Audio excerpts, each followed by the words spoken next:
Once upon a time in the kingdom of Serendia, there lived a princess named Alina. She was the epitome of beauty, with hair as dark as the night sky and eyes that sparkled like the stars. Her grace and kindness endeared her to all who knew her, and her presence lit up the palace halls like the sun itself. But beneath the facade of her royal splendor, Alina carried a heavy burden. For unbeknownst to the kingdom, a dark curse had been placed upon her at birth by an envious sorceress.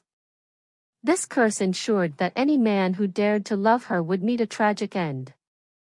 Despite her beauty and charm, Alina lived a lonely existence, confined to the palace walls by her father, the king, who feared for her safety.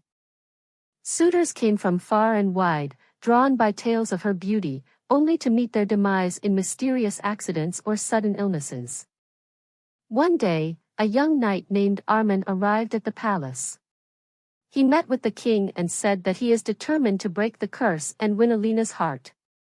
He had heard of her tragic fate but believed his love to be strong enough to overcome any obstacle. Alina, too, felt a spark of hope ignite within her at the sight of Armin, for he was unlike any man she had ever met. As they spent time together, their love blossomed, defying the curse that sought to tear them apart. But just as they began to dream of a future together, tragedy struck. The sorceress who had cast the curse appeared before them, revealing that the only way to break the curse was for Alina to sacrifice her own life. Heartbroken and desperate, Alina made the ultimate sacrifice, choosing to save Armin's life at the cost of her own. As she lay dying in his arms, Armin realized the true extent of her love and the depth of her sacrifice. With her last breath, Alina whispered a final farewell, her beauty fading like a waning moon as her spirit soared free from the curse that had bound her.